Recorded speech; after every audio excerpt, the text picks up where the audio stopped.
Bonjour à toutes et à tous, Ayman Cherragui, ravi de vous retrouver pour la 3e saison de votre émission Les engagés de l'innovation sociale, portée et préparée par la Fondation Abdelkader Ben Saleh. Pour cet épisode, nous parlons du secteur privé et de ses pratiques sociales.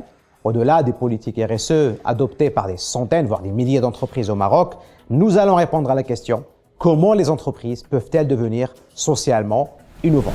L'idée qui a prévalu jusqu'ici, c'est que le rôle d'une entreprise dans la société, c'est de générer du profit pour ses actionnaires. Ce principe-là est en train de changer complètement et aujourd'hui, on parle d'une performance qui est économique, qui est nécessaire, mais qui doit être aussi sociale et consciente sur les questions environnementales et bien évidemment le tout avec de la bonne gouvernance pour s'assurer qu'on est dans des bonnes pratiques d'éthique et de loyauté des affaires. Le collaborateur n'est pas là pour venir travailler, mais pour participer à une démarche participative de son écosystème, de toutes les parties prenantes dans l'entreprise, pour améliorer ce vivre ensemble. L'adhésion des collaborateurs, est-ce qu'elle est conditionnée ou pas à l'adhésion pleine et le déterminisme du top management, du COMEX qui est en place? Est-ce que ce COMEX-là aussi se doit aussi d'être irréprochable, c'est-à-dire dire ce qu'il fait et faire ce qu'il dit?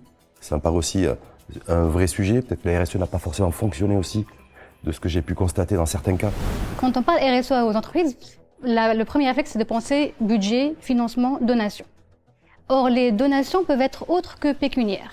Ça peut être du temps, ça peut être des conseils, ça peut être des visites entreprises, ça peut être des conseils de carrière. Ces nouvelles formes de solidarité, cet impact aussi territoire, comment aussi faire en sorte, dans mon territoire respectif, que ce soit essentiellement dans le monde rural d'ailleurs, parce que le vrai challenge aussi, c'est faire monter en charge le monde rural, comment faire aussi en sorte de créer de nouvelles dynamiques, avec des nouvelles implications et un véritable impact territorial. Je pense que c'est aussi l'enjeu. Déléguer cette approche RSE, qui n'est pas qu'une seule personne qui prend la décision, et que ça peut émaner en fait de l'équipe elle-même, des collaborateurs eux-mêmes.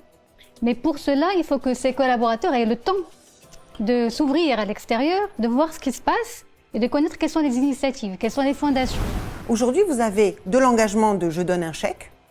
Ça, c'est pour moi pas créateur de valeur sur le long terme, parce que ce n'est pas autonomisant pour les bénéficiaires. Tout être humain, quand il contribue à quelque chose, il a besoin de reconnaissance, il a besoin de se sentir utile. Très bien. Mais faisons de cette reconnaissance plus universelle. Reconnaissons aussi l'effort des entreprises. Ceux qui contribuent, faisons, je sais pas, des ratings, des prix, des avantages fiscaux beaucoup plus conséquents que ce qui est prévu légalement pour encourager. Retrouvez cet épisode sur les réseaux sociaux de la Fondation Abdelkader Ben Saleh, sur LinkedIn, sur Facebook, mais également sur notre chaîne YouTube. Restez engagés.